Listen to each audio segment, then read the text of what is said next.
In this session this morning, we're going to cover the core foundations to deliver a well-optimized platform for an enterprise solution. So in this session, it's not specifically platform specific in terms of whether it's Sitecore, Optimise, Kentaco, WordPress, whatever platform that may be. It's purely around optimizing a large enterprise scale website. So I'll introduce you now to the presenters.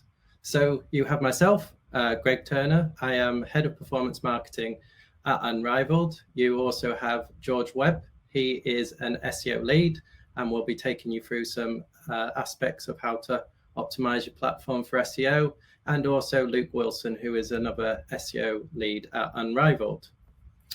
So just moving through to what we're going to talk about specifically on this session. So what we're going to cover is we're going to look at an overview of how to approach new web builds initially. So this sort of method isn't just specifically around how to optimize for new website builds. It can also be around site merges, acquisitions that happen where website builds come in, and also about projects or multilingual projects as well. So it's interesting how this methodology can be used, and we'll talk a little bit more around that. Website architecture for enterprise sites. So this is looking a little bit more about how to configure, how to set up, how to scale a large enterprise website, looking at also multilingual, looking at subfolder, look at services, looking at products. So it's be interesting to go into that into a little bit more detail. Optimizing for multimedia content will be the next thing that we cover. That'll be looking specifically around sort of page speed, core web vitals, and as now we are adding more multimedia content to websites, it's very important that we optimize this for performance from an SEO perspective. Getting the most out of internal search, so actually understanding and using the data that people search for on your website. So using the internal data, using the internal search data, sorry, to be able to then drive decisions and insights off of that. Then we're looking at legacy content. So legacy content, naturally on large scale websites, some of it may no longer be necessary. And we look at how to best approach that to get the best out of that. So we'll go through to how to approach new web builds, our approach to enterprise solutions. So first and foremost, just looking at avoiding common pitfalls. So one is there is sometimes a concentration purely on the technical and functionality aspects of a website, and that is very important. Naturally, you need a website to have the right technology, to have the right functionality. But once the website does go live, it's very important that naturally it ranks, because you want the website to be as visible as possible. It's a bit like having a shop down a back street. If it's not visible, then you're probably not going to get as many customers as you would like. Therefore, as part of that technology and functionality aspects, you should be approaching a website build with SEO at the core to make sure that, right, the technology works from an SEO perspective, the functionality works from an SEO perspective, and therefore all of the website will fundamentally rank as well as it can do. Secondly is integrate the SEO requirements too close to launch. Sometimes this can happen where it's maybe not being considered, or it's not being part of the approach or build. Right from the get-go of when those initial consultations or discussions or requirements are taken from a client, it's really important that we pick up discussions around SEO at that point. And throughout all of that phase, or the beginning discussions, throughout the discovery, throughout the definition, we are building in those SEO requirements to make sure that the website, again, ranks in line with everything else that we're doing. And then the third point or common pitfall is don't consider a plan for the content migration. So content is a massive part of a migration, not only in terms of migrating this to a new platform, but considerations how the existing content will fit new designs and templates, and also how it can be optimized for relevant key terms. So this is sometimes not often considered as part of the migration, and essentially the content is sometimes just taken and put onto a new platform, but it's a really good opportunity to look and reconsider the existing content and how it can be optimized, and also look at the different types of content and how that could be considered as part of the new website as well. So it's not just all about purely written content.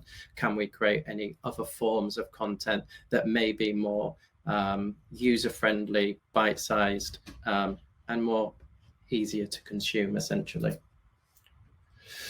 So moving through to our sort of approach to website builds and how we would approach it from an SEO perspective, we have 4 key areas here, which is discovery, which is our research of the existing site to understand existing issues. We have a definition where we define all SEO tracking and performance marketing requirements. So important to define this as part of the user stories. We have pre-go live, so it's a lot of checks, but also this is the area where we look at implementing and carrying out the 301 redirects. Post-go live is, again, a lot of checks and some of the ranking setups and so on and so forth. So we'll talk about all of this in a little bit more detail on the next slides. So first and foremost, we look at the discovery. So as I mentioned, it's very much sort of a research phase or piece of work. We also have the consultations with the client in this phase of work.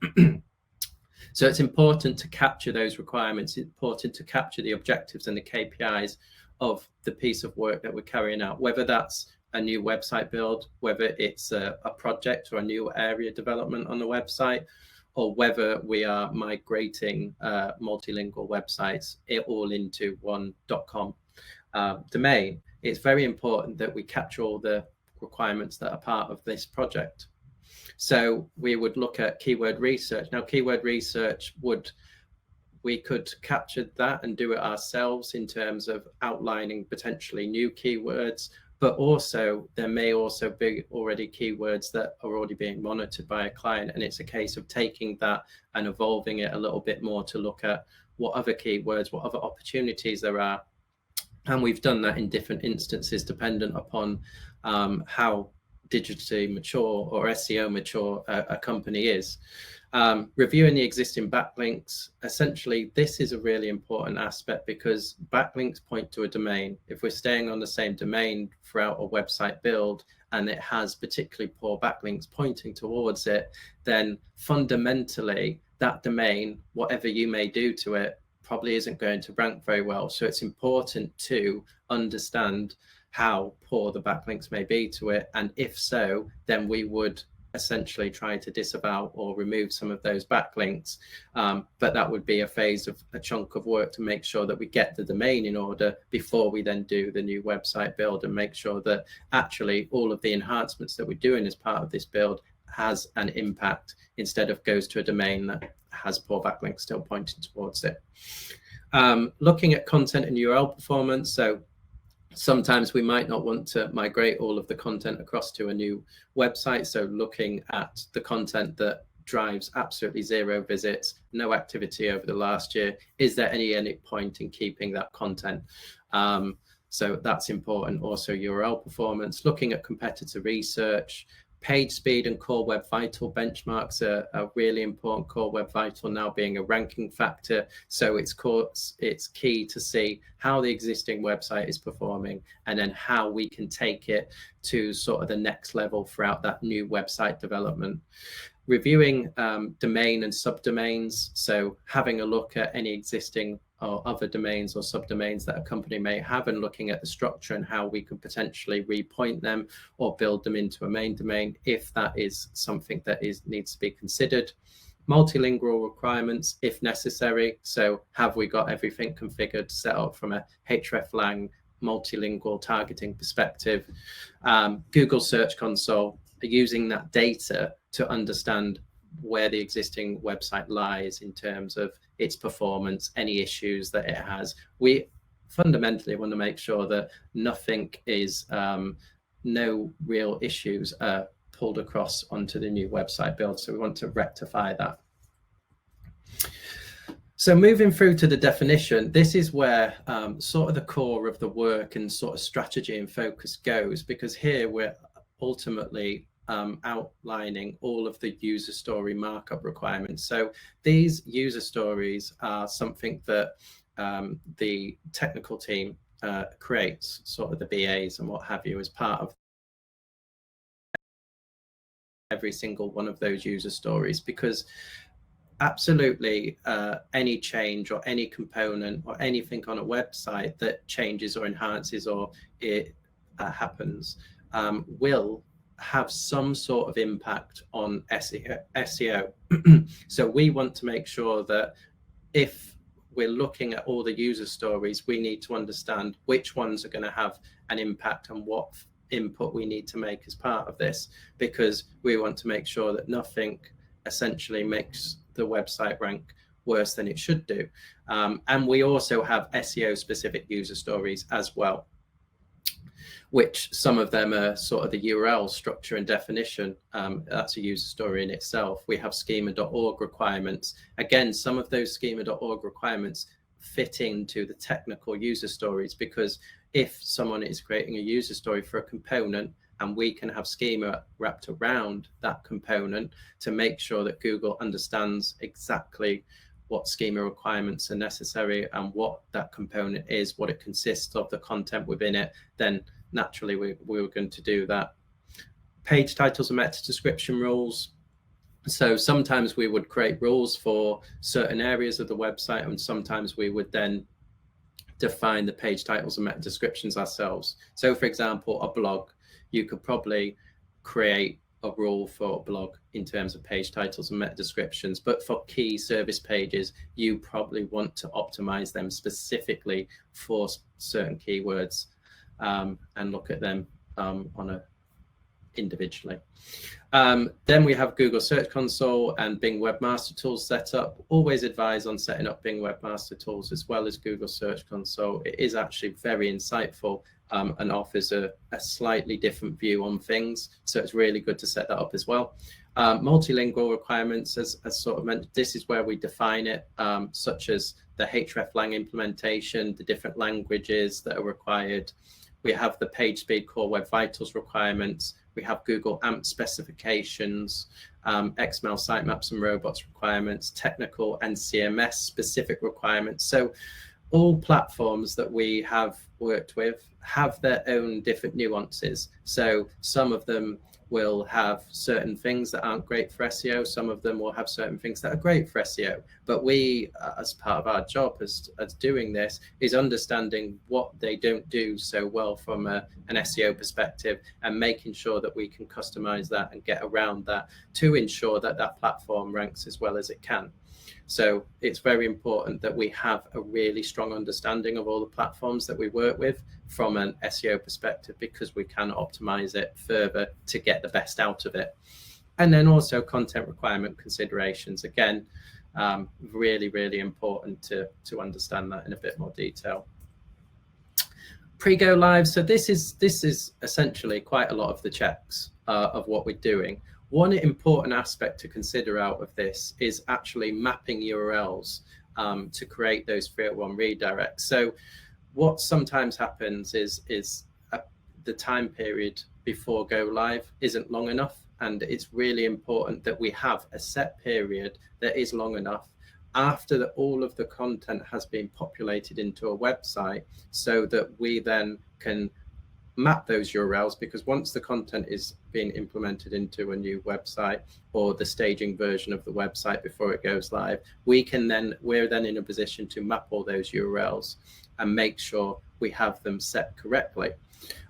Once those are done, we can then implement them and test them. But essentially, we need a bit of a window and a bit of a period that can vary between 2 and 3 weeks before go live, especially on sort of an enterprise solution. That could even go up to 4 weeks, dependent upon the scale and size of that platform. So it's key that we give ourselves that window between sort of a content freeze and make sure that we can implement and test. Then we have all of the other sort of checks, such as page titles, meta descriptions, URL checks, extraction of existing backlinks from tools. The reason that we do that and extract all the backlinks from tools is to make sure that once we do go on to, say, a different domain or we have a different URL structure for the website, we can then look at those core or highest domain authority backlinks and actually go and contact them and say, oh, our website's been updated. We would like you to change the backlink to this and point here and point to those new locations. Because as much as 301 redirects do their job, they actually lose a bit of equity throughout that 301 redirect. Also, if you can minimize the amount of 301 redirects you've got, then naturally your page speed is going to be a little bit quicker as well. So your Core Web Vitals score, your page speed is going to be a little bit better. Also looking at URL checks, extraction of existing backlinks as mentioned there, XML sitemap and robots checks, schema.org review, those Core Web Vital checks and page speed reviews. So we'd want to do that on a pre-production environment to make sure that everything is as it should be. We do keyword ranking checks before to make those benchmarks, a Google AMP review, and multilingual requirements and CMS requirement checks as well. So moving through to post go live, a lot the same in terms of we're doing a lot of checks, we're doing a lot of testing, but in addition to that, we're also looking at submitting sitemaps to both Google and Bing, because what we're now trying to do is we're trying to make the website index as quickly as possible. So we're making sure that everything is as it should be, and we're trying to prompt Google to or Bing or any other search engine that we're working with to index the website as soon as possible and crawl all of the URLs. So that's why it's important also to check the sitemap to make sure that it contains all of the URLs that it should do. It's important to make sure there's no crawl errors within either Google Search Console or Bing, and also check it within certain other tools that we use. One of which is Screaming Frog, for example, which just crawls the website like Google, but pulls out absolutely everything so we can see any issues. We can test all multilingual targeting at this stage. We can run page speed and Core Web Vitals tests in more depth once it's live. And we can review mobile usability. We can check our website rankings. And finally, we can outreach to website links for URLs that have changed. So at that stage, we can do that. So moving through to the types of different rollouts. So from an SEO perspective, or in general, there's two types of rollouts. There's a hard rollout and there's a soft rollout.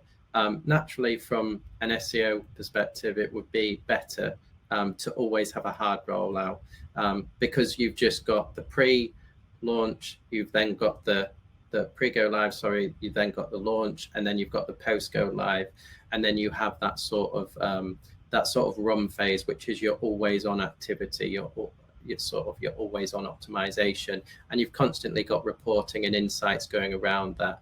The reason there is that you've just got that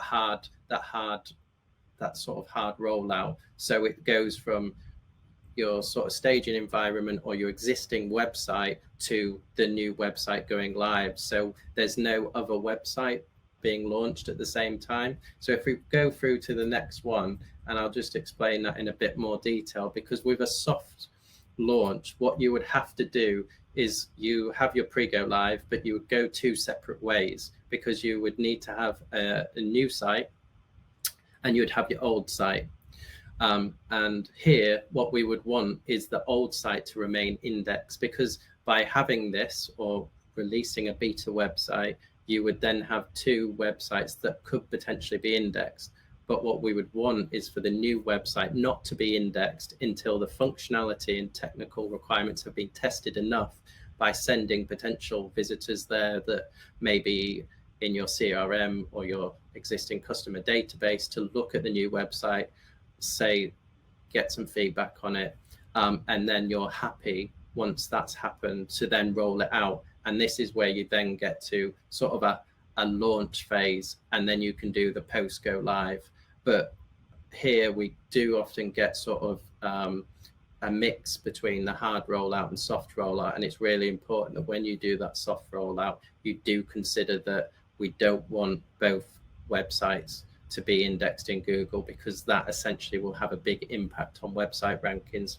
And sometimes We do get requirements around having just a section of the website, of the new website open so it can be indexed. Again, that would be really bad from an SEO perspective because we'd lose all authority from the old website or the old area of the website that was ranked, because essentially we're then pointing Google to a beta, maybe subdomain for the new website for a section to then be indexed. And that can cause duplication issues, it can cause confusion for search engines, and it's probably not the best approach.